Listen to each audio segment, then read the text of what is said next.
أعوذ بالله من الشيطان الرجيم. بسم الله الرحمن الرحيم. السلام عليكم ورحمة الله وبركاته. الحمد لله رب العالمين، والصلاة والسلام على أشرف الأنبياء والمرسلين وعلى آله وصحبه أجمعين. رب اشرح لي صدري ويسر لي أمري واحلل عقدة من لساني يفقه قولي. اللهم صل على سيدنا محمد. اللهم صل على سيدنا محمد. اللهم صل على سيدنا محمد وعلى آل سيدنا محمد.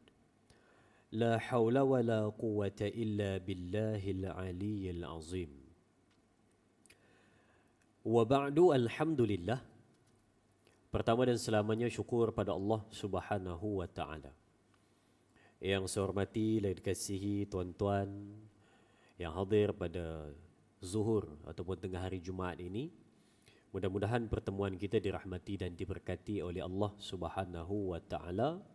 Dapat bersama lagi kita dalam tazkirah Jumaat pada Jumaat kali ini. Mudah-mudahan ada kebaikan dalam penghulu pada segala hari Sayyidul Ayyam. Alhamdulillah, kita menyambung lagi pengajian kitab Bimbingan Mukmin. Masih lagi dalam bab yang panjang ni, iaitu bab adab bergaul dan bermasyarakat. Saya rasa dekat setahun dah saya baca bab ni. Masa lama, dekat setahun dah baca bab ni, adab bergaul dan bermasyarakat. Kuliah maghrib, tazkirah Jumaat, kuliah maghrib, tazkirah Jumaat. Tak habis-habis lagi. Maksudnya banyak benda ni yang kita nak kena tengok, yang kita nak perbetulkan apabila kita duduk di dalam masyarakat. Dia bab yang ringkas, bab yang simple, tetapi sangat-sangat banyak benda yang patut kita perhatikan. Hari ini kita akan baca fasal ke-22.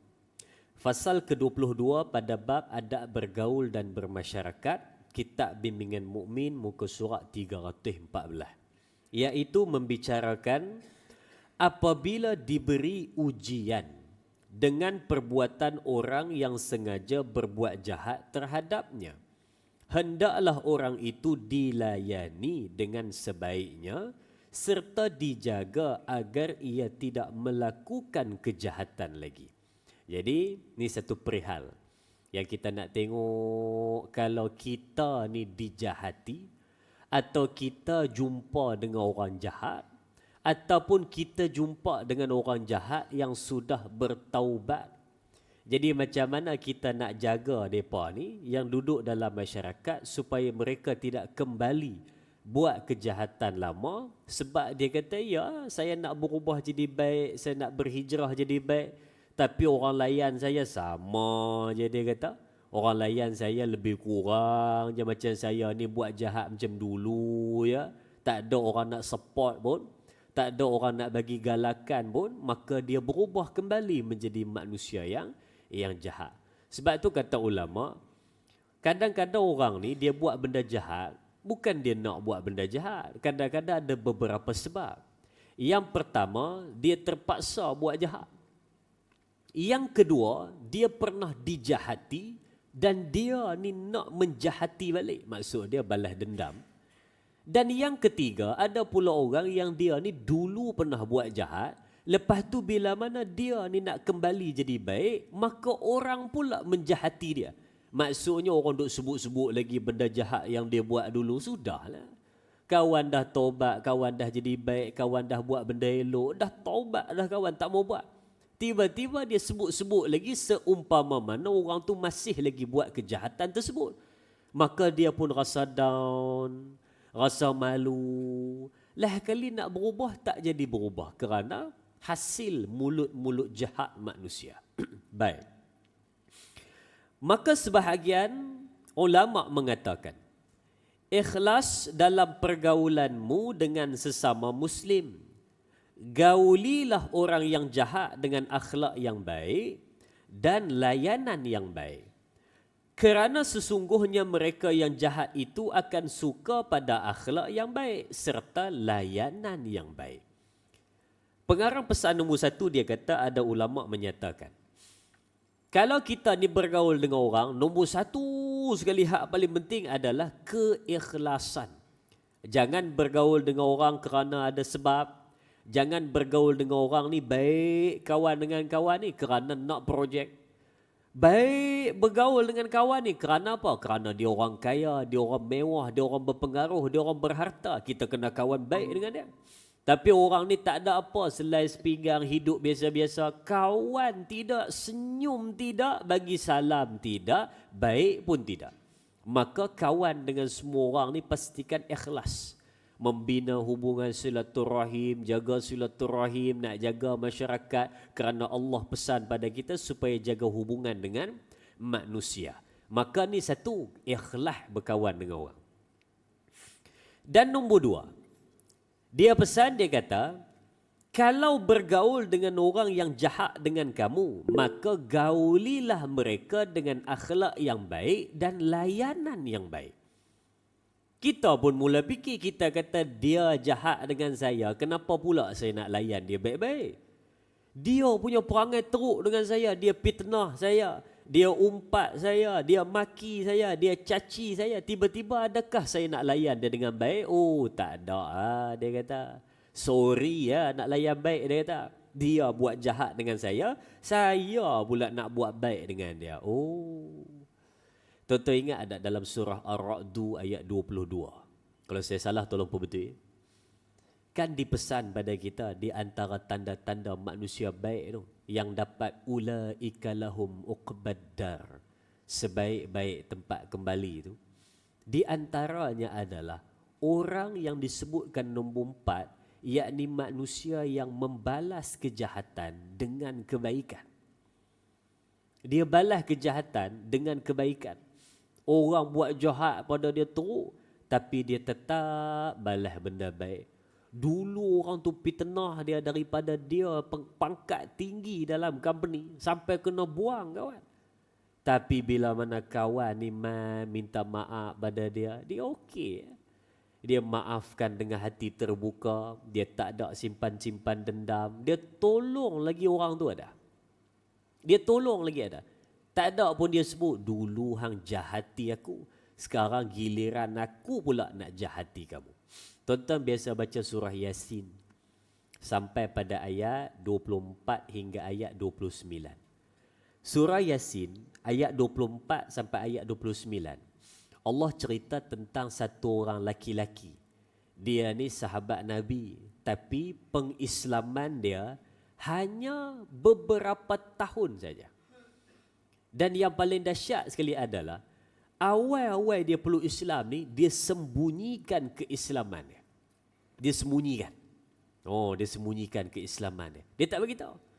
Maka bila mana satu hari ni orang tengok dia lain macam punya sokong Nabi Muhammad ni.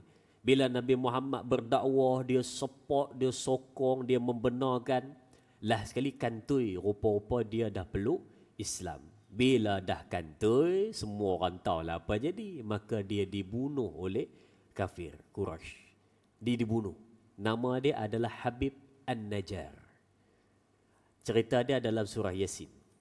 Ayat 24 sampai ayat 29. Dibunuh.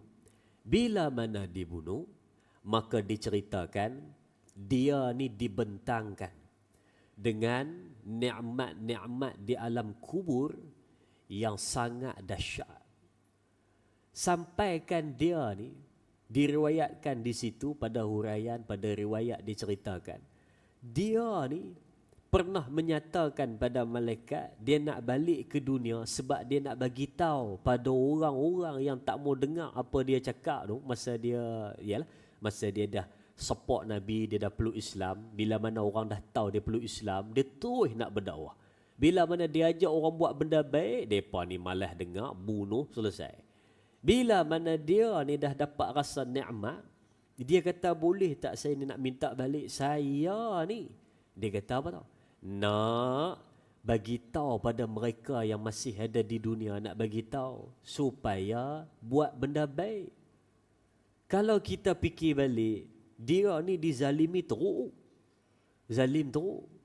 Sampaikan dia dibunuh kerana keislaman dia. Ada pula tiba-tiba dah dapat nikmat nak pergi beritahu pada orang lain yang jahat pada dia supaya jadi baik, supaya dapat sama-sama macam dia. Ni orang hati bersih, tak ada dendam. Jenis tak ada simpan-simpannya, tak ada dendam, jenis bagus punya orang. Maka patutlah dapat keampunan dan nikmat yang cukup besar pada dia. Maka di sini kita kena tengok supaya kita ni memberi layanan yang baik. Walaupun kita dilayan buruk, biarlah dia nak buat apa pada kita, jangan kita buat jahat pada dia. Ni diajar pada kita dalam perenggan yang kedua.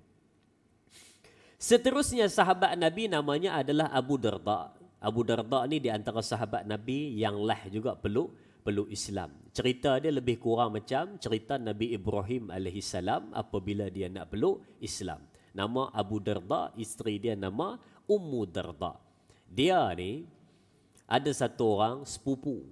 Ada satu orang sepupu. Satu hari ketika mana dia ni Nabi duk ajak, Nabi duk dakwah, dia tak ada lah melawan, tak ada memberontak, perangai akhlak dia baik juga, cuma dia tak mau lagi pada Islam. Maka satu hari ni sepupu dia ni bila mana dah tengok Abu Darda ni rasa macam payah sungguh lah nak ajak dia ni peluk Islam. Lalu sepupu dia ni pun pi ke rumah dia ketika mana Abu Darda ni keluar pergi berdagang, pi ke pekan, pi berdagang. Dia pi rumah kawan ni, dia pi buat apa? Dia pi masuk ke satu bilik di rumah Abu Darda. Dia ada satu bilik, bilik tu khas untuk sembah berhala. Dia pi masuk, senyap-senyap kawan ni masuk, dia pi pecah semua berhala, pecah semua. Kalau cerita Nabi Ibrahim, dia tinggal kapak pada yang besar kan. Tapi yang ni pecah semua. Dia pecah semua, lari. Bila lari, kantoi dengan Ummu Darda. Nampak kawan ni lari, dia kata, "Hei, kamu ni sepupu kepada Abu Darda, kamu buat apa?" Maka bila mana dia tengok kawan ni dah lari, dia masuk bilik tadi, semua pecah. Bila pecah, terdiam kawan, merah mata menangis. Bila Abu Darda balik, tanya. Abu Darda kata, "Pasal apa menangis, mak oi?" Mak Ummu Darda ni, "Pasal apa menangis?" Maka dia kata, "Abang tengok sepupu abang buat apa? Habis pecah semua ni, macam mana kita nak sembahyang ni?" Oh, dia tanya, "Macam mana kita nak sembahyang ni? Habis pecah semua ni. Bahala-bahala dia pecahkan semua, habis tak ada tinggal walaupun satu." Dia kata, "Kurang ajar sungguhlah sepupu aku ni." Tuan-tuan jangan faham dia orang Kedah pula, bukan? Tu bahasa bagi senang faham ya. Tuan-tuan jangan faham Abu Darda orang Kedah pula. Jenuh je tu. Tak. Ni nak bagi senang faham. Dia kata, "Kurang ajar sungguh sepupu aku ni. Weh, tak boleh jadi," dia kata. Dia pi rumah kawan tu. Muka merah padam, dia pi. Lepas tu dia kata, ni saya pendekkan cerita. "Ya, hampir pecahkan bahala aku tu pasal apa? Aku tak kacau hang, kacau aku kenapa?" Dia kata, "Masa bila aku pecahkan pula?" Dia kata, "Isteri aku nampak." Dia kata, "Dak aku pipi memang pecah dah. Aku tak tahu siapa buat." Dia kata, "Mustahil." Lepas tu sepupu dia ni pun sebut. Dia kata, "Ya hang sembah tu Tuhan hang ke?" Dia kata, "Yalah aku duk sembah." Dia kata, "Lah, pasal apa orang nak pecahkan dia? Dia tak jaga diri dia." Dia kata, "Hang ni pun dia tu batu tau. Dia tu batu tau, dia jaga diri apa? Dia bukan boleh buat apa. Dia duduk situ dia orang pukul ke orang pecah ke, dia bukan boleh buat apa." Ayat dia sebiji macam cerita Nabi Ibrahim. Sepupu dia kata, "Kalau dia tak boleh buat apa, yang sembah dia kenapa?" Ui, terdiam kawan. Terdiam, kawan diam, termenung. Lah kali, dia kata apa tau kat sepupu dia. Dia pegang tangan sepupu dia. Dia kata, "Bawa aku jumpa Muhammad." Nah, dia kata, "Bawa aku jumpa Muhammad." Nah, dia tak kata bawa aku jumpa Nabi Muhammad. Dia kata, "Bawa aku jumpa Muhammad." Sebab Nabi Muhammad dah asal dah ada dakwah pada dia dah. Dia dah kenal ada Nabi Muhammad nak ajak dia. Bila mana tersentak macam tu, terus dia kata, "Bawa aku jumpa Muhammad." Pendek cerita settle apa semua, Islam kawan. Abu Darda. Hadis pun banyak riwayat daripada Abu Darda. Baik. Abu Darda pernah sebut, dia kata, "Kita semua mestilah menunjukkan muka yang manis kepada suatu golongan sekalipun hati kita melaknati mereka."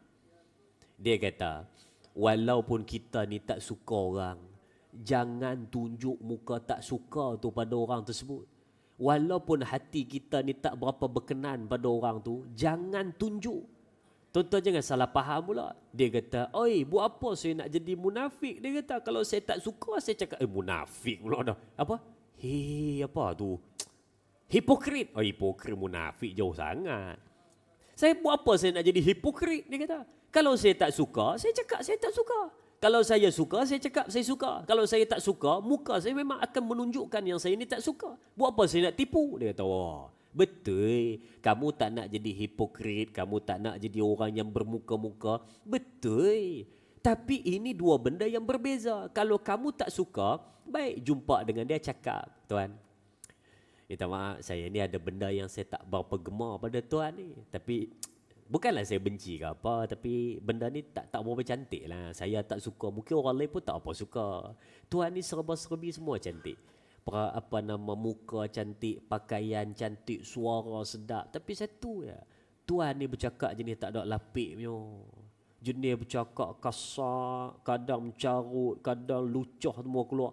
Oh, jadi tu satu. Kalau tuan perbaik hak tu, cantik dah. Saya bukan tak suka tuan, saya tak suka ayat tu je. Minta maaf tuan saya sebut, mudah-mudahan sama-sama kita dapat perbaiki. Tak suka cakap tak suka. Tapi muka ni janganlah berubah, tapi hang tak lagi tahu pun apa yang tak suka pada dia. Duduk dengan dia muka mesam. Diam, orang tanya, kamu okey ke? Okey. Diam.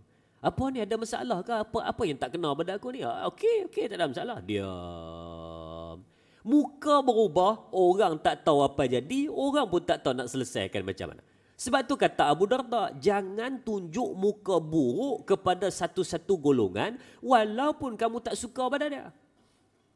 Walaupun hati kamu ni tak suka pada dia, tak gemar pada perangai dia, tak berapa gemar pada orang tersebut, muka ni tolong jadi muka yang cantik, muka yang elok. Sebab daripada muka ni lah kita boleh dakwah pada orang, daripada muka ni lah boleh menyebabkan orang yang jahat berubah jadi baik. Ini kata Abu Darda.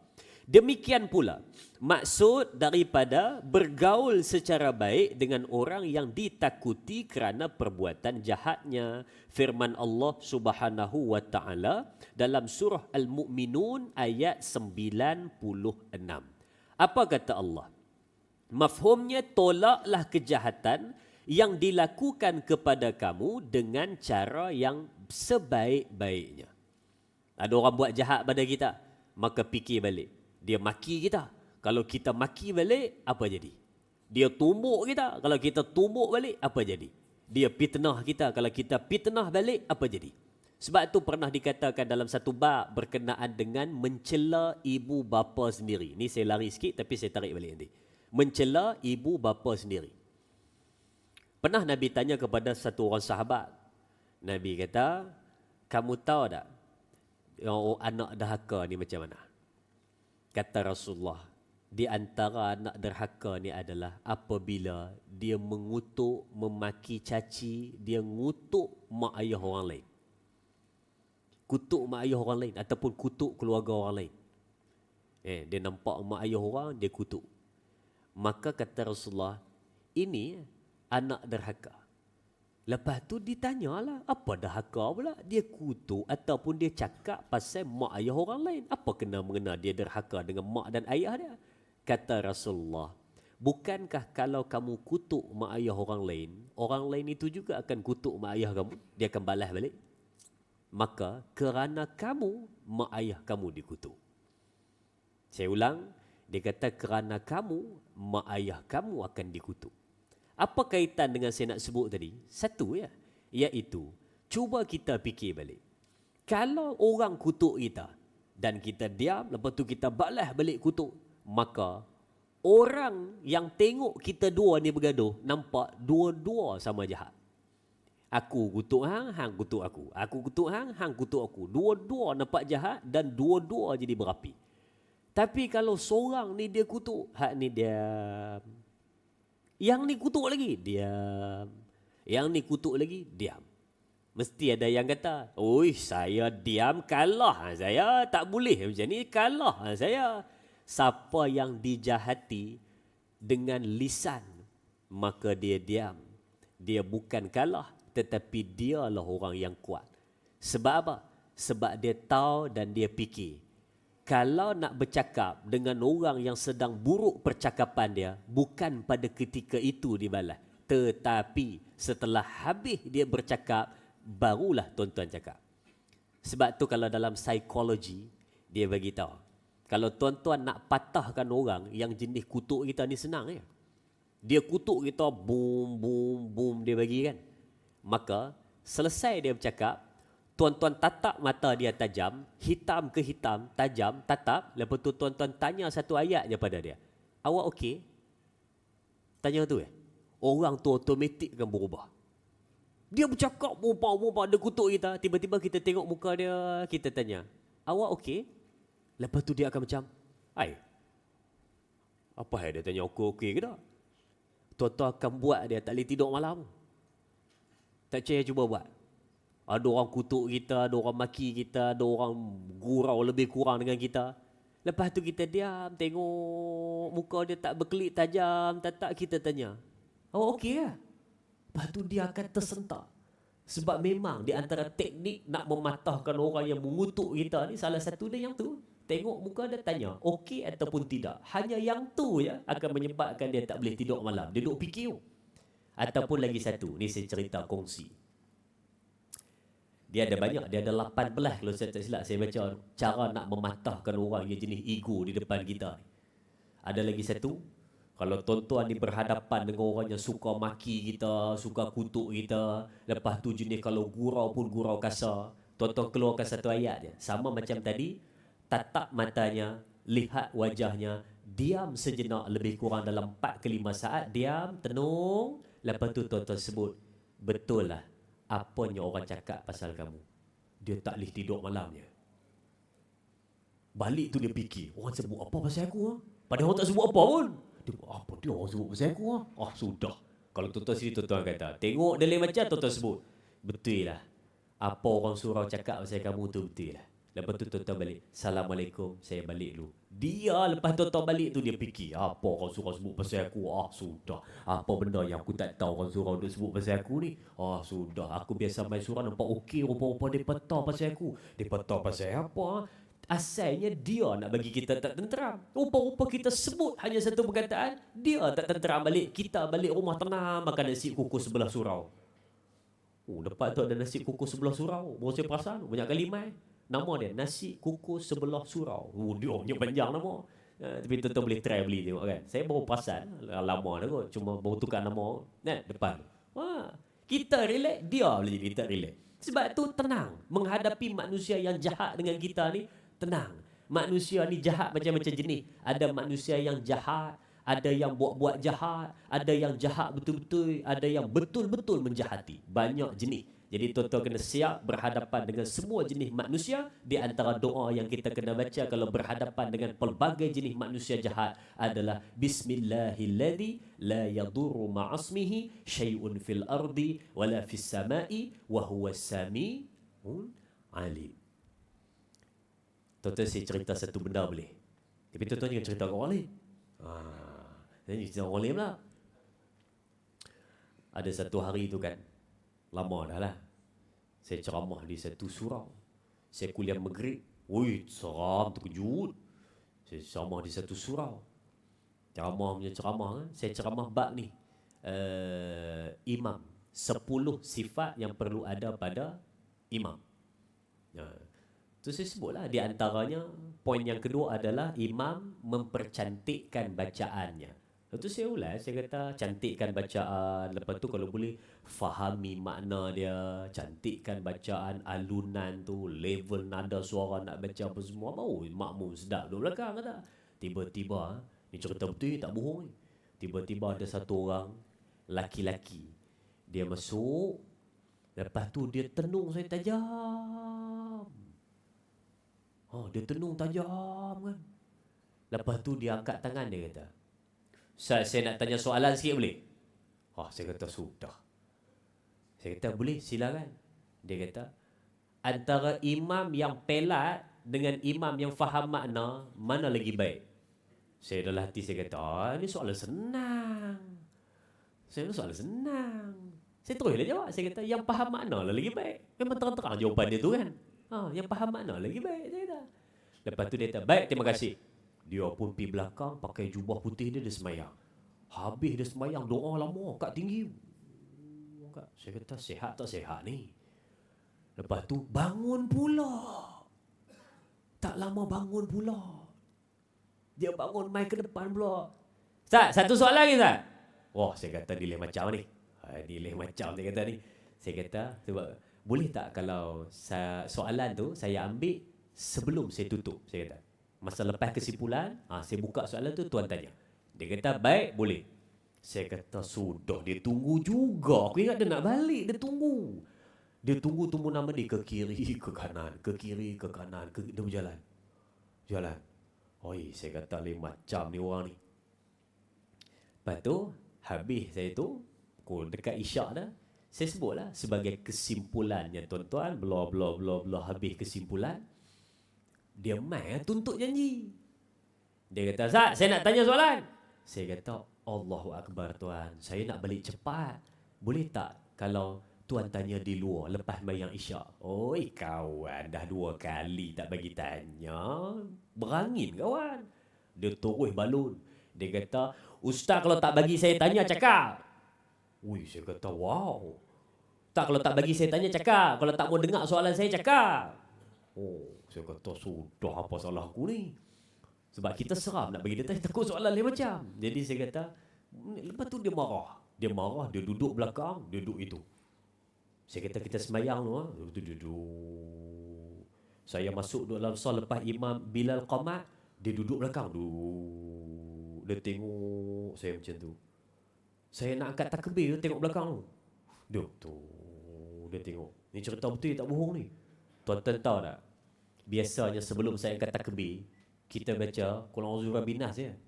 Hari tu 3 kul saya baca. Qul a'udzu birabbinas, Qul a'udzu birabbil falaq, Qul huwallah. Yang tadi pun saya baca. Saya duk terbayang, kalau aku angkat, masalah dia, kita sembahyang, dia tak sembahyang. Dia buat apa di belakang tu? Lepas tu, saya duk terbayang, dia dah lah marah kat aku. Cuba aku tengah sembahyang, dia mak dia tumbuk kepala habis. Saya kata, sudah macam mana ni nak sembahyang ni? Kita kalau dia tumbuk kepala boleh tahan lagi. Takut-takut dia buat Kakashi. Tahu Kakashi? Sap. Saya kata tak boleh jadi ni. Dah kali saya sembahyang tak tahu ke, habis sembahyang bagi salam tengok belakang, ada lagi. Lah tu saya kata kat sebelah AJK, saya kata saya nak balik ni, nak balik cepat ni. Lepas tu dia kata, tak jalan ya, kami jaga. Jaga-jaga 8 orang duk keliling dia pula. Dia pun tanya apa soalan tak tahu. Lepas tu 2-3 hari lepas tu saya tanya. Saya kata apa cerita sahabat kita tu? Dia kata dia nampak sihat. Tapi tak tahulah, dia kata malam tu kenapa tahu dia. Dan dia pun sebut, dia pun kata dia bukan orang situ. Tak tahu main pada mana. Depa pun first time nampak dia. Yang cerita kat sini apa? Nak cerita kat sini, berhati-hati. Kadang-kadang dugaan ni datang tak tahu. Saya dah kena dah sekali, lepas tu tak berani dah. Seram tu kan. Dia tatap kita tajam, dia tengok macam tu kan. Seram kan. Tidak viral pula aku. Selalu imam kena tumbuk, ni makmum kena tumbuk. Bahaya zaman sekarang kan. Tak tahu, mungkin dia ada stres ke apa, masalah ke apa kan. Kita pun tak tahu apa jadi pada dia. Jadi kita doakanlah baik-baik pada dia, no? Baik. Okey. Kita balik pada perbincangan, kita dah baki lebih kurang dalam 7 ke 8 minit macam itu. Seorang sahabat Nabi, namanya Ibnu Abbas. Ni nama popular, semua orang kenal nama Ibnu Abbas ni. Ibnu Abbas dalam mengulas firman Allah Subhanahu wa ta'ala dalam surah Ar-Ra'd ayat 22. Ni yang saya sebut tadi. Iaitu apa? Mereka pula menolak kejahatan dengan cara baik. Wa yadra'unal bil hasanati sayyi'at. Menolak kejahatan dengan kebaikan. Macam mana ni menolak kejahatan dengan kebaikan? Macam mana? Jadi yang ni yang dimaksudkan, iaitu bahawa kejahatan dan menyakiti diri orang lain itu mestilah diimbangi dengan perlakuan yang baik dan sikap yang lemah lembut. Maksud kata, dia bawa 2 makna. Yang pertama, kalau orang buat jahat pada kita, kita balaslah dengan kebaikan. Jangan tak balas dengan kejahatan juga. Tiru macam pokok, dibaling batu, dibalas buah. Maksud yang kedua daripada huraian ayat surah Ar-Ra'd ayat 22 ini adalah dia kata kalaulah kita pernah buat jahat pada orang. Ini nombor 2. Kalau kita pernah buat jahat pada orang, maka kita dah taubat, kita dah minta maaf, maka ikutilah dengan kebaikan. Contoh, dulu saya kata tadi, dulu kita ni pernah fitnah dia sampai dia kena buang kerja. Sekarang kita hebat, kita kata aku nak kena minta maaf ni sian pada dia. Aku banyak dosa dengan dia ni. Kita pergi minta maaf pada dia, selesai dia maafkan. Dia pun okey, kita pun dah okey. Macam mana aku nak ikuti dengan kebaikan? Sekarang dia tak ada kerja. Dia duduk di rumah, duduk cari kerja, ke hulu ke hilir cari kerja. Kita ada company besar. Kita ada perniagaan cantik. Apa salah ambil dia jadi pekerja kita? Bagi dia peluang pekerjaan, bagi dia boleh dapat makan, bagi dia peluang pekerjaan, cari duit, cari rezeki apa semua. Maka di situlah yang dimaksudkan.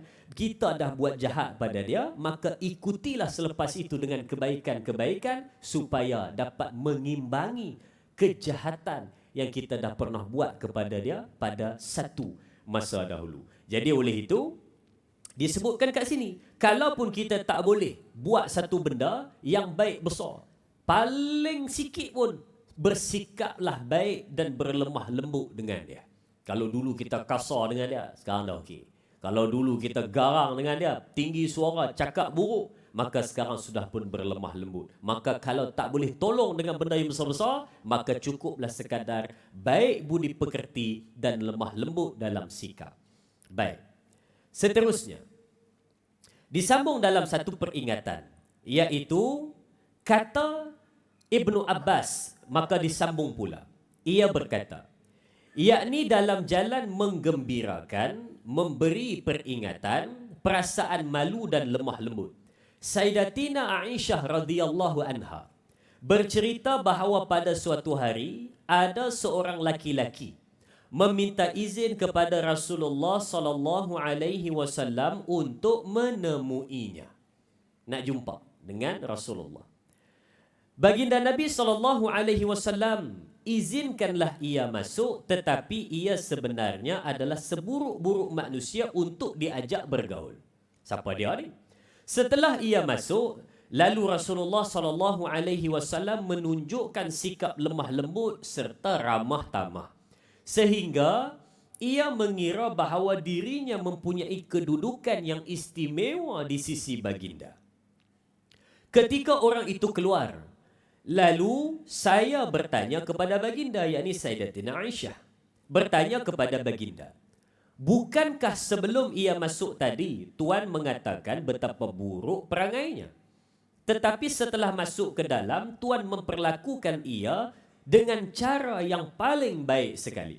Lalu baginda Nabi SAW menjawab kepada Sayyidatina Aisyah radhiyallahu anha, sesungguhnya seburuk-buruk manusia di sisi Allah Subhanahu wa ta'ala ialah mereka yang ditinggalkan oleh ramai orang kerana takutkan kejahatan yang dilakukan olehnya.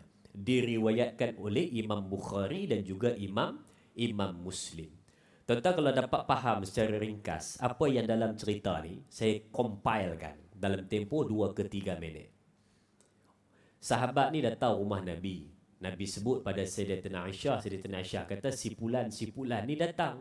Kata Rasulullah, dia ni perangai buruk, tak sepatutnya diajak masuk. Tapi diajak masuk juga. Maka bila diajak masuk, Sayyidatina Aisyah pelik tengok, pasal apa tadi kata dia ni buruk perangai, tapi bila mana masuk dalam, layan macam tetamu hak paling istimewa sekali. Patutnya kalau tetamu hak kita tak suka ni, layan lebih kurang aja lah.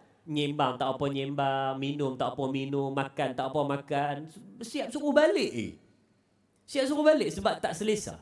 Tapi Rasulullah layan dia betul-betul macam tetamu yang istimewa. Lalu Sayyidatina Aisyah pun rasa pelik.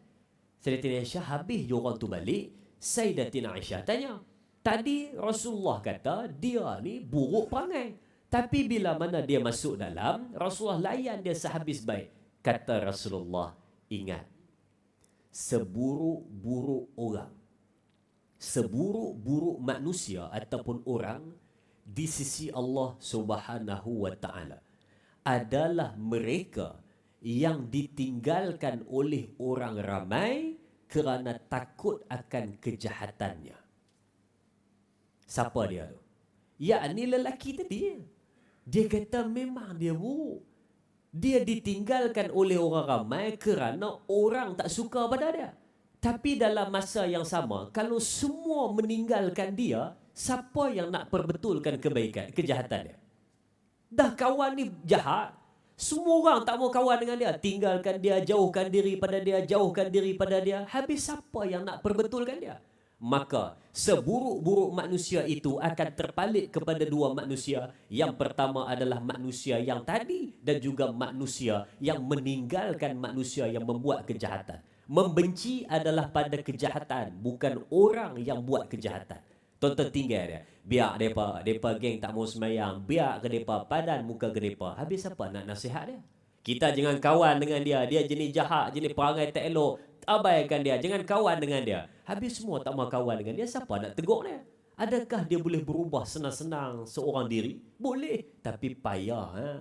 Dia sepatutnya ada orang yang guide dia, pegang tangan dia. Dia tak mau pergi masjid, ajak dia main masjid. Dia perangai jahat, tunjukkan dia akhlak yang baik. Ini sepatutnya kita kena buat dalam kehidupan bermasyarakat. Jadi tuan-tuan, saya rasa kita berhenti di situ dulu pada fasal ke-23 membincangkan tentang berbuat baiklah pada orang walaupun dia menjahati kamu.